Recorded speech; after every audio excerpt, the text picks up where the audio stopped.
Hi everyone, and in today's video we're going to take an in-depth look at the FOmarl.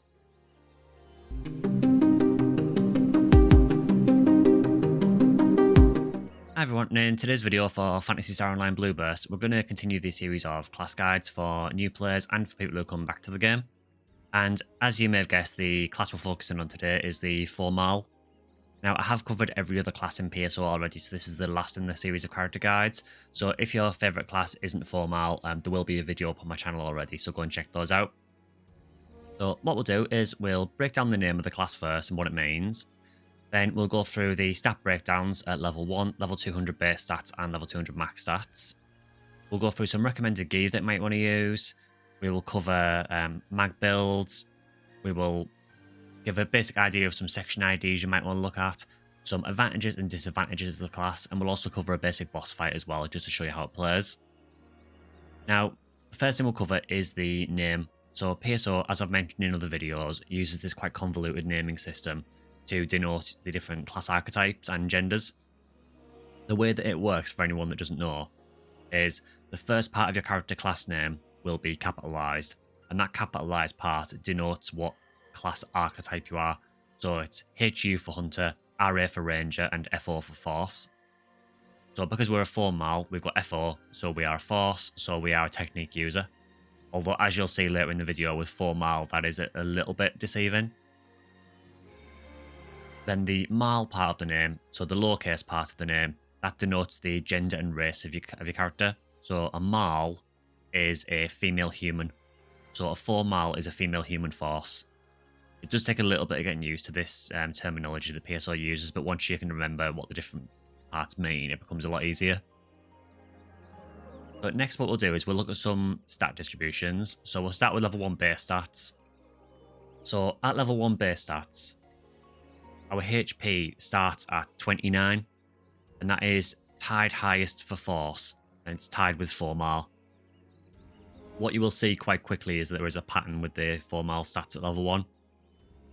So our TP goes to 79, which is the lowest of the forces and is tied with FOmarl. Our attack power goes to 16, which is joint highest forces with FOmarl and Phonium. Our defense goes to 10, which is roughly in the middle of the road and is tied with FOmarl. Our mental strength goes to 53, which is the lowest of the forces and again is tied with FOmarl. So again, you can see there is a bit of a pattern here. Our attack accuracy goes to 63, which is the joint highest of the forces and again is tied with FOmarl. And our evade is 35, which is the lowest of the forces and again is tied with FOmarl. So what you can see is that we are absolutely identical to FOmarl for base stats at level 1. Now that might confuse some people and you might think, well, how do you differentiate between choosing FOmarl or FOmarl? Is it down to just, do you want a male or a female? Well, no, there are actually a lot of differences between the two classes. However, at level 1, although the stats are identical at level 1, they diverge a lot as you level up, so their stat growth is completely different. And by the time you get to level 200, their stats have differed quite wildly. So with that said, we'll go on to level 200 in a second. Just before I do though, there's just one little note I need to make, which is about luck. So the luck stat, the reason I don't cover that is because luck doesn't increase by level. The only way to increase your luck is to either use luck materials or use gear that boosts your luck.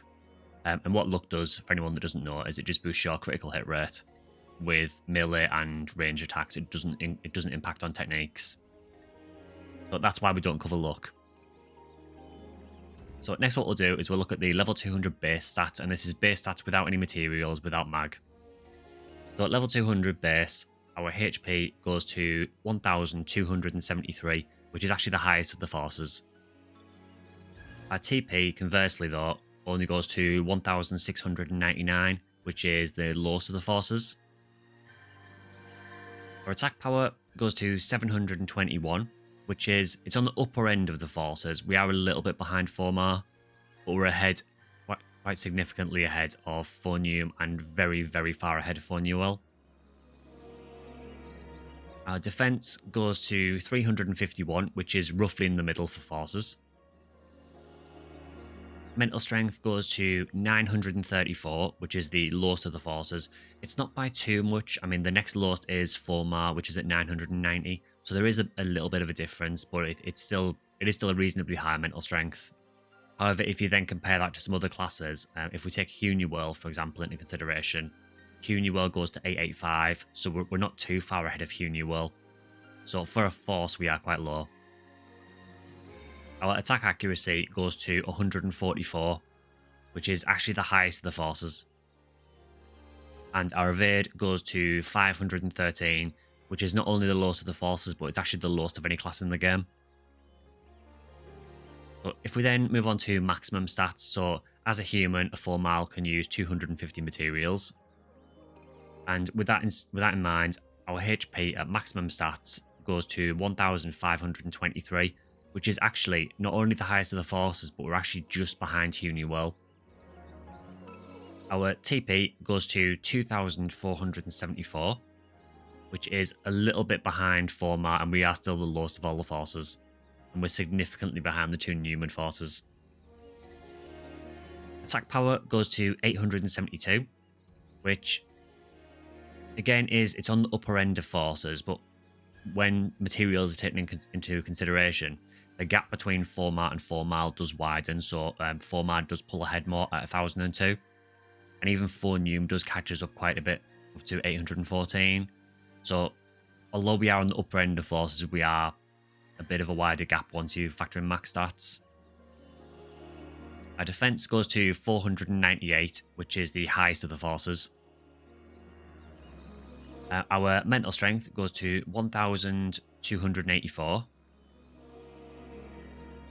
So 1,284 is the lowest of the forces. There is quite a gap now, so we are quite a bit behind FOmarl when max stats are taken into consideration. So FOmarl goes to 1,340, and the two Newman forces are miles ahead.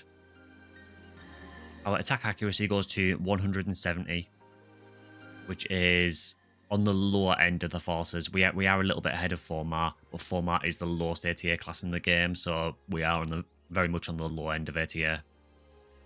And our evade only goes to 588, which again is the lowest in the game. So what you can see when you look at FOmarl stats, if we just take the level 200 base stats into consideration, we have quite a lot of health and defense really for a force, but our typical force stats that you would expect to be really, really high are not as high as you might expect. So our TP it's good, we still have nearly 1,700, but it is quite a bit behind some of the other forces. And our mental strength is also lower than you'd probably expect as well.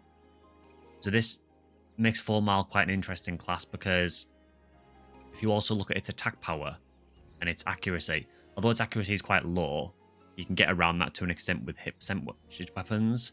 And because of that, factored in with the attack power, it means that FOmarl can actually be kind of a hybrid class where you can alternate between text and melee. A little bit like FOmarl. It does make it quite a challenging class to play if it's your first class though. So what I'll do now is we'll go on to the different techniques that you can learn. So just full disclosure, on this character, she is a sandbox character, so I've just created her at this level. So I don't have a lot of the techniques on her yet. But as a force, as you would expect, you have access to the full suite of techniques. So you have simple attacks, which are Foy, Zonde, and Barter, up to level 30. We have normal attacks, which are Gifoy, Gizonde, and Gibata, up to level 30. We have hard attacks, which are Rafoy, Razonde, Rabata, Grants, and Megid, all up to level 30. We have Resta up to level 30. Anti up to level 7, which is the cap for Anti. And we can learn Reverser to revive people. And then our support techniques, we have Shifter, Deband, Jelen, Zalo, all up to level 30. And we can learn Ryuka to open telepipes. So we get the full access for techniques, which you would expect because we're a force. Now, one thing I've talked about in a few of the force videos is boosts. So certain forces get boosts to different techniques just innately. So as an example, a FOnewel, for example, gets double range on some of the support techniques, and she also gets piercing Megid and a boost to simple techs. So different forces will get different boosts, and that can sort of help you focus on where to focus on when you're playing. Now with FOmarl, you actually have quite a lot of boosts. So with FOmarl, we actually get 5 different boosts to our techniques. However, they are very, very support orientated. So the first one, which is the only one that isn't support orientated, is we get a 50% boost to our grants damage, which is huge. So for things that are weak to light, particularly in Ultimate, where that's going to be more useful, FOmarl can really dish out really nice damage with grants. Our other boosts are all support orientated, so we get double range on Shifter, we get double range on D-Band, we get double range on Rester, and we get double range on Anti. So very much support orientated. What you might be noticing is that we're not really getting any boost in our other offensive tech, so all of our Fire, Ice, and Lightning techniques get no boost whatsoever. And this again sort of hints as to how you quite often play FOmarl. So although you can perfectly use attack techniques, FOmarl has the ability to just switch quite seamlessly between attack techniques and using melee weapons as well, or range weapons. So let's talk some gear. So the first thing we'll look at is mag, because mag, as I say in every video, is probably the most important thing for your entire character. So for our mag, I've got this one here. So this is going from the Affinio wiki because, full disclosure, FOmarl is probably one of the classes I'm less familiar with, so I have had to look some of this up just to see what the general best builds are. So for FOmarl, this is a mag that's recommended, so you can go with a mag that has 5 defense, 68 power, 48 dex, and 79 mind. What this will allow you to do is, at level 200, with certain gear equipped, and it does require a lot of investment, you can max your important stats. FOmarl does seem to be quite hard to max, so if you want to max your important stats, what you can do is you can use this mag along with a V101, a V801, a red ring, and then loads of materials, and that will allow you to max. So it is quite difficult to max with, but this is quite a balanced mag that you can use for FOmarl. Another option you can do, because we are a hybrid class, another thing you can try is using 2 mags. So you could have one mag that's focused more towards melee, so you could use, for example, a typical power mag, but maybe drop the power and add some mind in, just so you've got some technique power. And then you could have another mag which is more tech focused. So quite often you will find that forces will use multiple mags, particularly for FOmarl and FOmarl. But if you want to go with a more hybrid mag like this, where the stats are more balanced, you can do this way as well. As for Photon Blasts, I would just go with the typical 3, so just Estella, Pillar, and Malaranula. Now, Malaranula obviously is going to be useless for you solo, because you have access to level 30 Shifter and D-Band, which is much higher than Malaranula gives you solo. That gives you 21 solo. However, in party play, if you're doing a Photon Blast chain and no one else has Malaranula, then you've got that ability to use that to get the really high level Shifter and D-Band. That's the main reason for having Malaranula on your mag. Estella and Pillar are mainly just for damage. There is another Photon Blast called Layla, which you can use, and that heals you, but honestly I find that the use of that is very limited, and I don't really see the benefit of using it, to be honest. So I would probably just stick with the usual 3, so Estella, Pillar, and Malaranula. So next up, let's talk some weapons. So the first weapon I'll cover is Disco Braveman. So might be quite an interesting choice for a force. So Disco Braveman is a pretty easy to get slicer. I would hunt one until you've got one more hit, particularly on FOmarl, because FOmarl's accuracy is really, really low. So she benefits greatly from getting weapons that have hit percentage.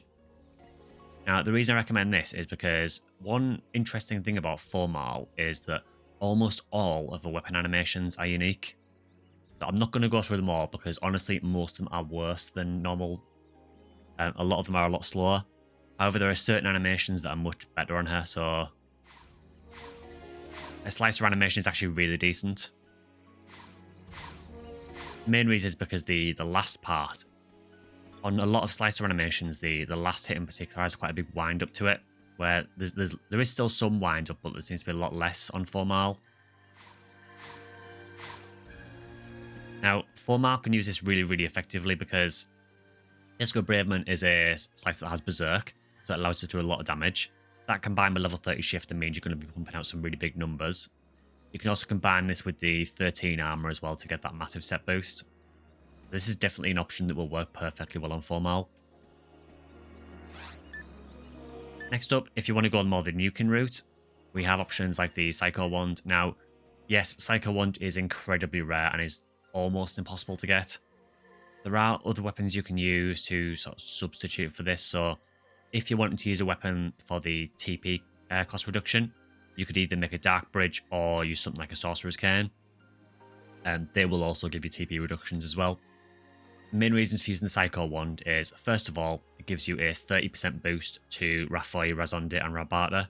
And as we get no boost to those techs at all with FOmarl, that boost from the Psycho Wand will help bring our damage up a bit.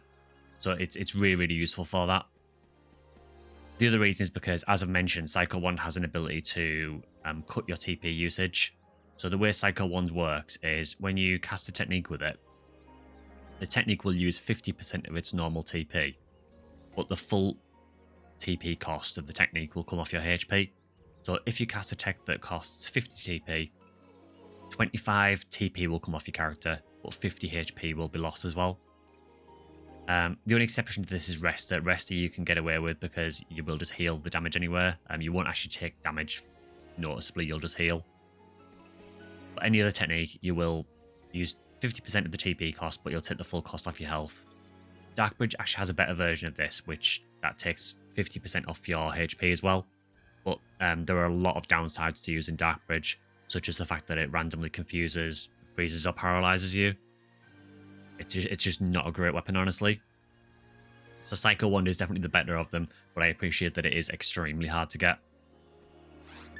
Other options, if you want to go technique boost, you could even go with the you could go, for example, with the common canes, so the Club of Laconium, Mace of Adamant, and Club of Zumuran. They will all give you a big boost to your simple techs.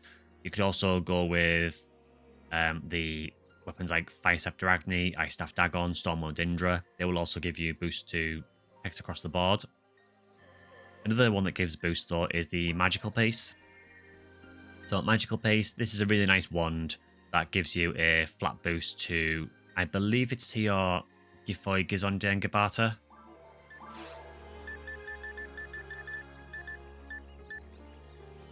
Yeah, boost mid-level attack techniques. The way you get this, if you're wondering, is you get a normal wand, grind it to its highest it'll go, equip it on a force, and then you use an item called a Magic Rock Heart Key on it, which you get from Gallon Shop, from Paganini's Fort and Drop Shop, and it'll turn it into a magical piece. So this is fantastic for boosting that, particularly Gizonde and Gifoy. Less so for Gibata, because that's a pretty useless tech, honestly. So next up, we have the Mercurious Rod. So Mercurious Rod, this is a weapon that boosts grants. So obviously we have a 50% boost on our grants damage, and the Mercurious Rod will boost that even further. So it'll just allow us to pump out some crazy damage with grants. The other advantage of this weapon as well is, if I just equip my special attack, is its special attack actually casts a low level Gifoy. Now, for damage, this is not going to be any good. The main reason that you would use this is to interrupt enemies. So certain enemies can be interrupted completely by Gifoy. Examples of that are Zoos in episode 4 when they do the dive. If you do Gifoy, they'll stop as soon as they hit the Gifoy. It can interrupt Dorfon charges, Delbiter charges, things like that. So it can be very useful for interrupting annoying enemies. So having that ability available for free is really handy. I say you're not going to use the Gifoy for damage. The way you get this, it is quite a process to get. So you need to exchange for this in a quest called Claire's Deal 5. And you basically need to hand in a load of other gear to get this. I can't remember the exact items offhand, but I know that one of them is the Caduceus. Caduceus is also a really decent option if you don't have this. So Caduceus also boosts grants, but just by a less amount. And I don't believe it has the Gifoy special, so it is less useful overall. But if you get a Caduceus, you might want to go and hunt the other materials to make the Mercurious Rod.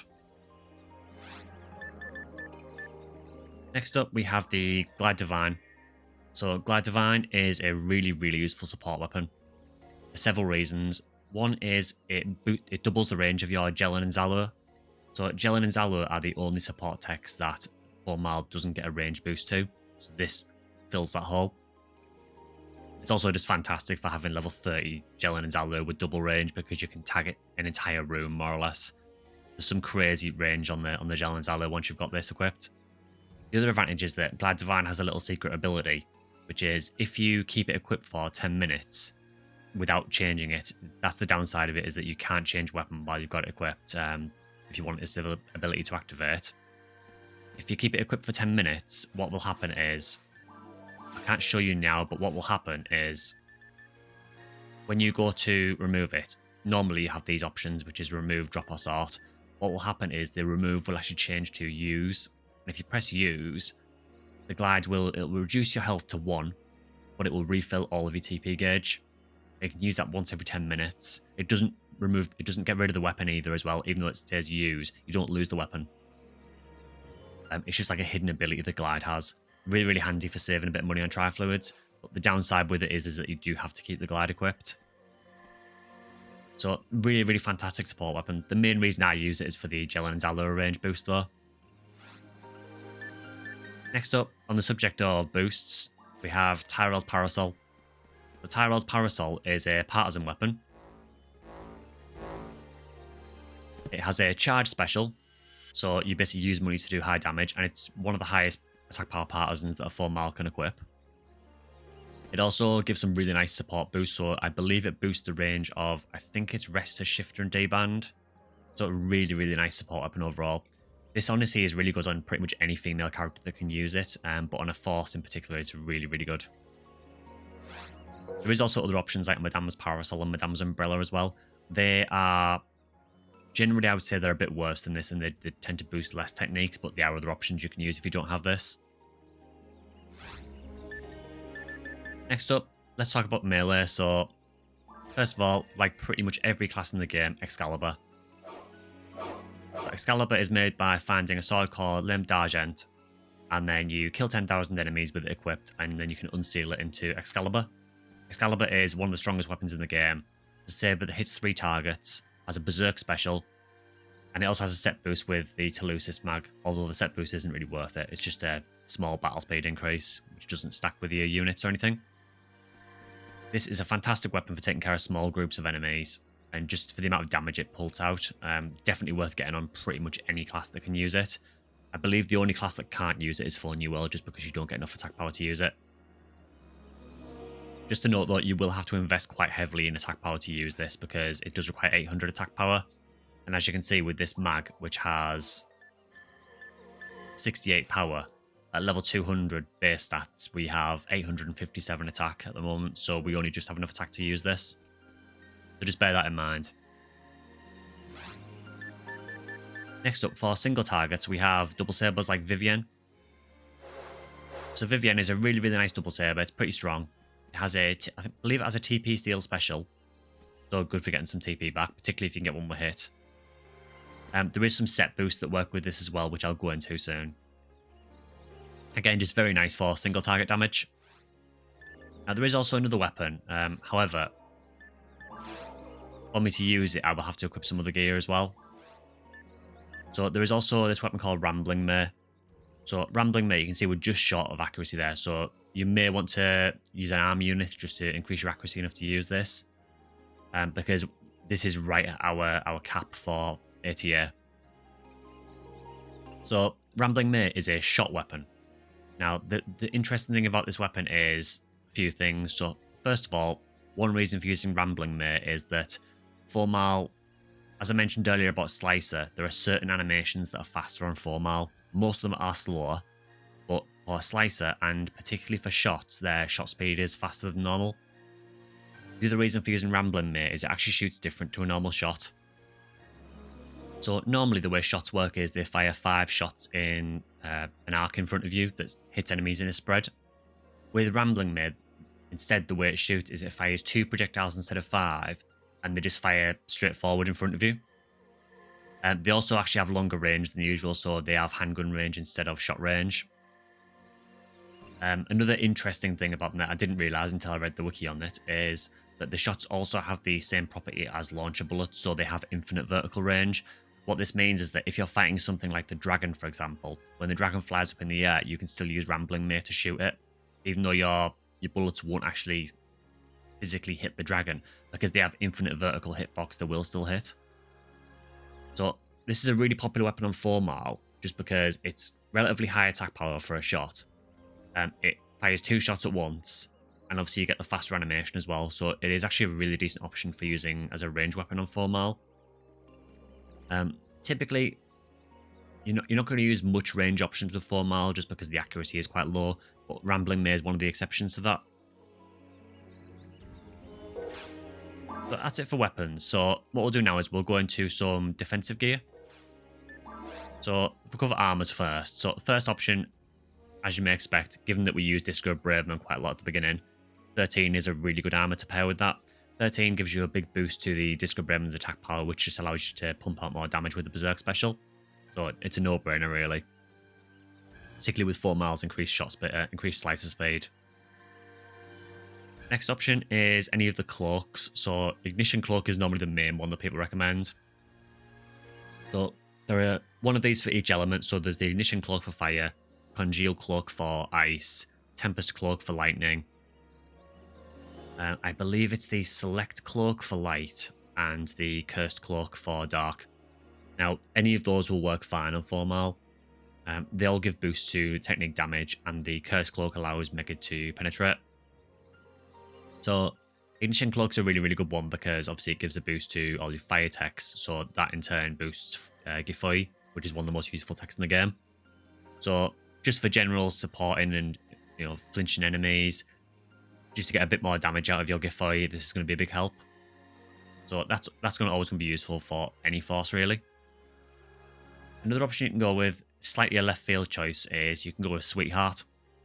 So Safetyheart is an armor that you make by... The first thing you need is to get a Spirit Garment. Then you need to get a Magic Rock Heart Key from Gallant Shop, from Paganini's Fort and Drop Shop. You use the Magic Rock Heart Key on the Spirit Garment with a character that's at least level 131, and it will turn the Spirit Garment into an armor called Love Heart. The Love Heart on its own is a pretty decent armor. However, if you then use another Magic Rock Heart Key on it, it will turn into Safetyheart.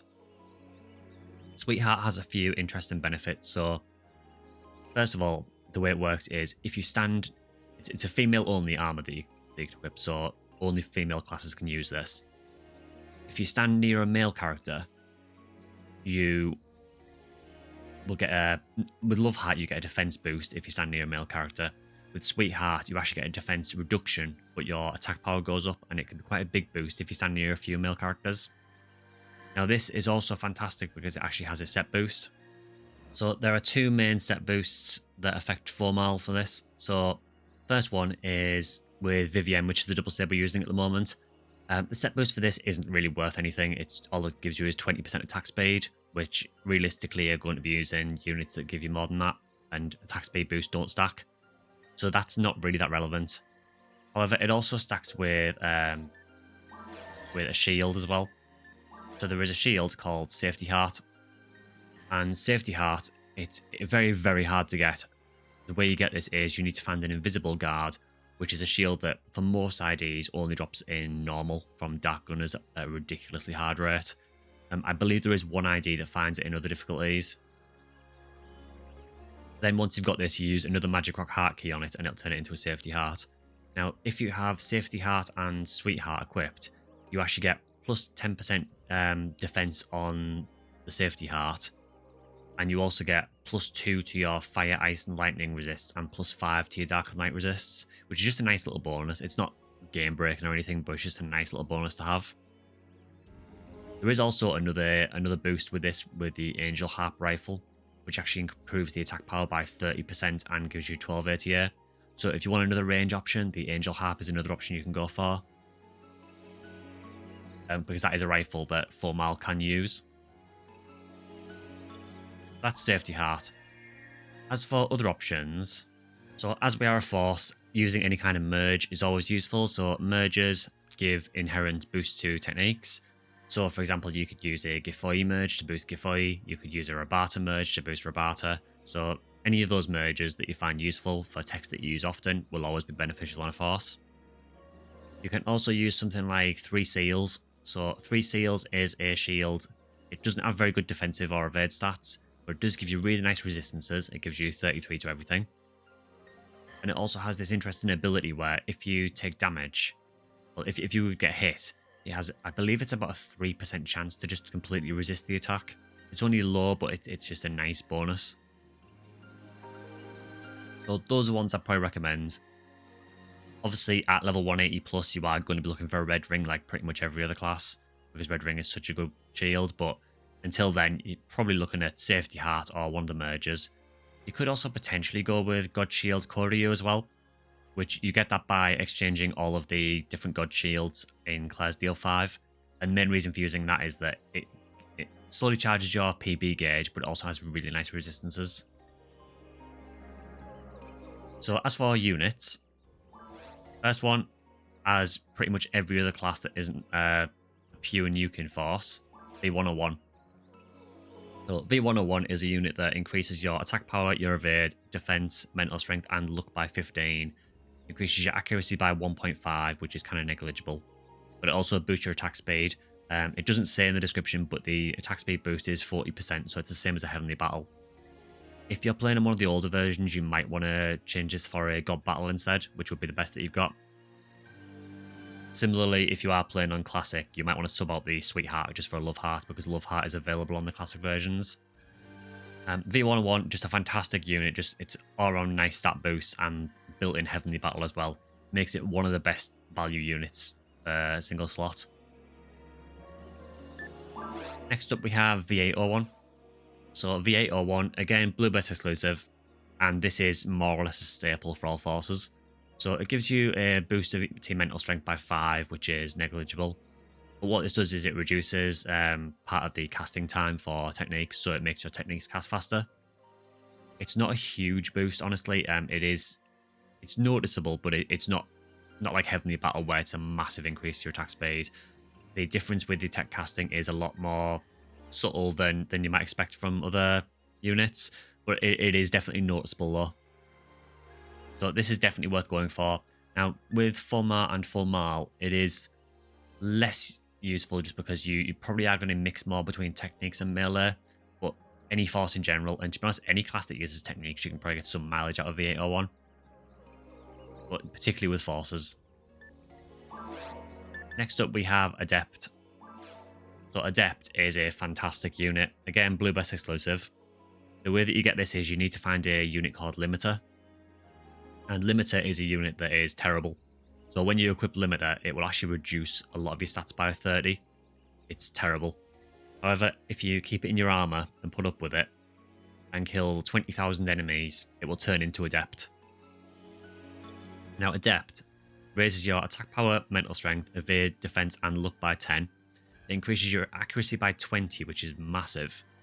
All of your resistances get increased by 6, and crucially, it cuts your TP consumption by 25%, which is amazingly useful for any force. Literally any force can get huge mileage out of this. It's an incredibly useful unit. It is quite awkward to get, but it is definitely worth going for. As for your fourth unit, you can kind of mix this up. So if you're using some range weapons, you might want to use something like Smart Link, which will remove the accuracy penalty that hunters and forces have. You could even go with something like V501 or V502.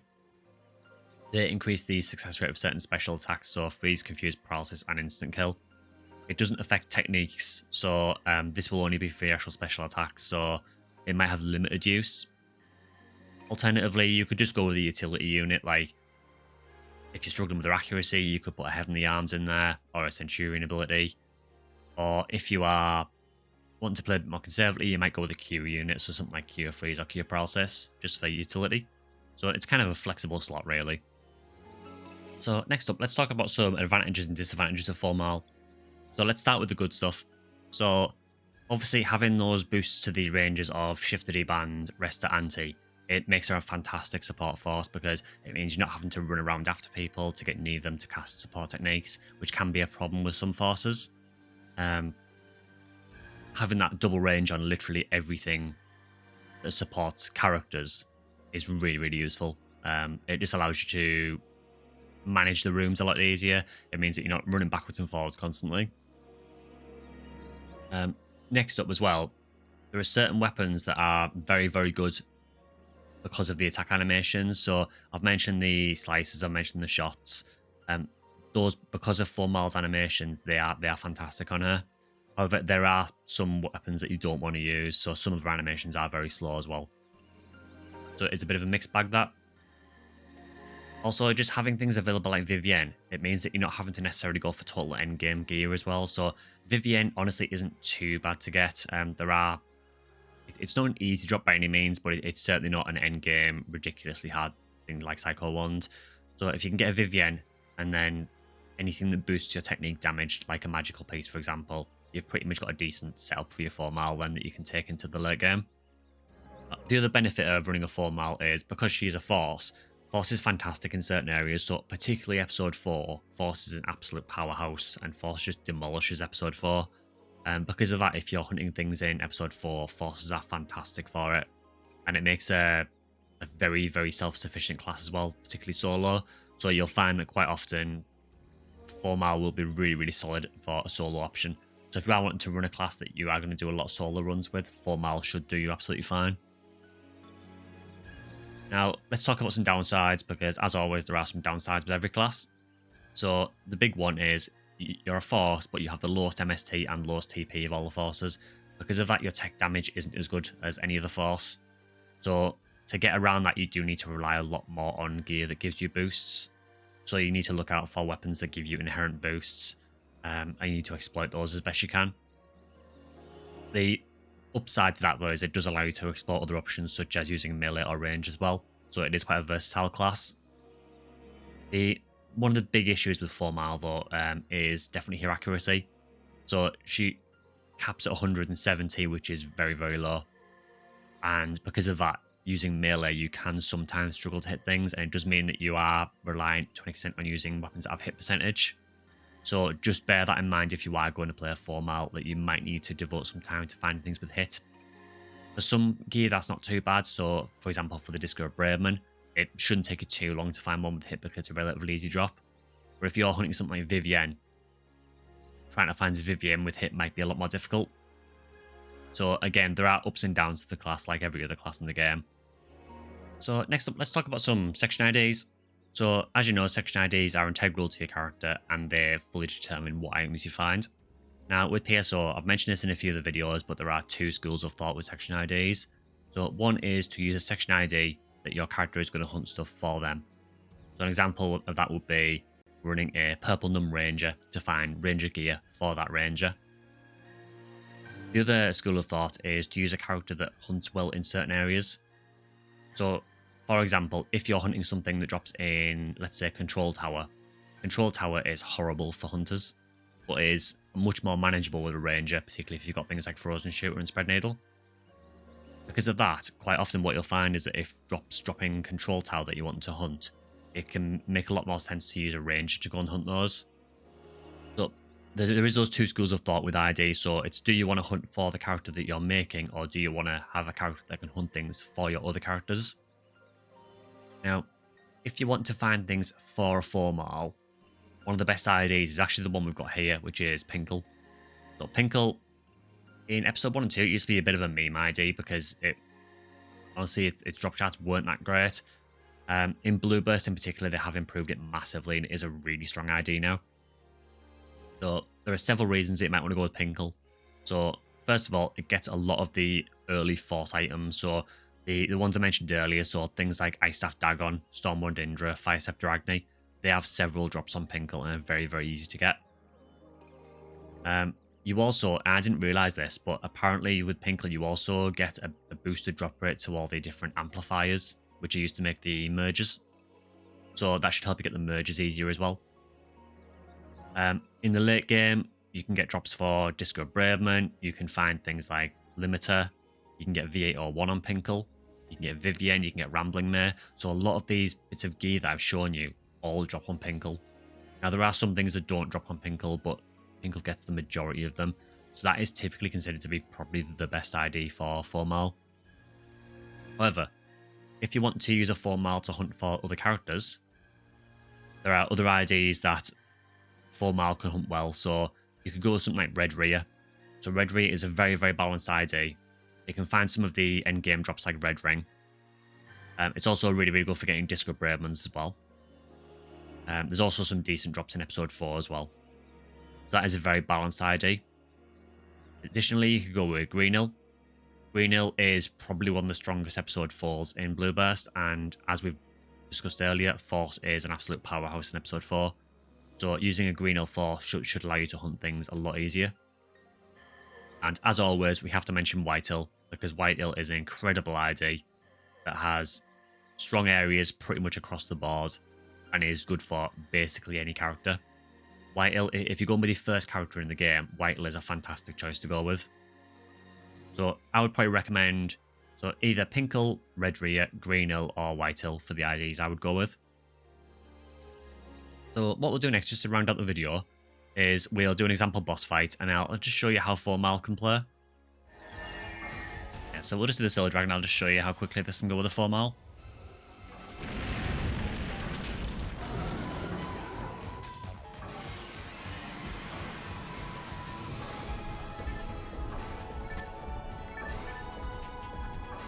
So I tend to run around the side just so I'm a bit out the way of the dragon.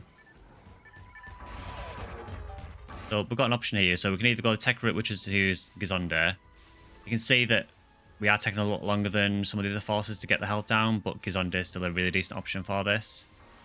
You could also go with melee if you wanted to, so you could use a Slicer here if you wanted to instead, if you wanted to go a more melee route.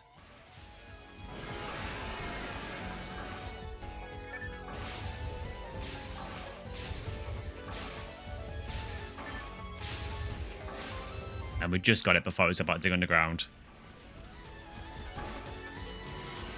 So again, there are a few different ways to play it with FOmarl. So you could go that route by spamming Gizonde on the dragon, or you could use a Slicer to hit multiple targets of it if you want to go melee. And then you could switch over to something like Excalibur or Vivien when the dragon drops down if you wanted to. There are several ways of doing it. Ultimately, FOmarl is quite a variable class, so you can play it kind of how you want to. If you want to go more into the melee force route, that's totally fine, or you can go more tech focused. Teching is probably not its advantage, and if you are wanting to go with a pure tech force, FOmarl probably isn't the option for you. You probably want to go more towards one of the Newman forces instead. But if you want to play a character that's quite versatile and can switch seamlessly between melee, ranged, and tech, FOmarl might be the option for you. So, hope you found that useful. If you've got any questions or anything, just leave them in the comments below and I will try and answer what I can.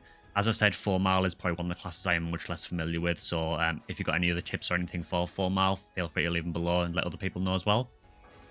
If you enjoyed it, please consider liking or subscribing to the channel or joining as a member. We do 2 videos a week normally. Usually one is for NGS and one is for one of the older games like PSO. We also do a live stream once a week on YouTube as well, which is normally on a Sunday. And this week, at the time of recording this video, we're going to be doing some PSO Blue Burst on Sunday. You can also follow me on Twitter or X at Section Skylight, and I tend to post on there whenever I'm going live as well, or whenever a new video goes up. But for the meantime, hope that's been useful, and see you guys in the next one.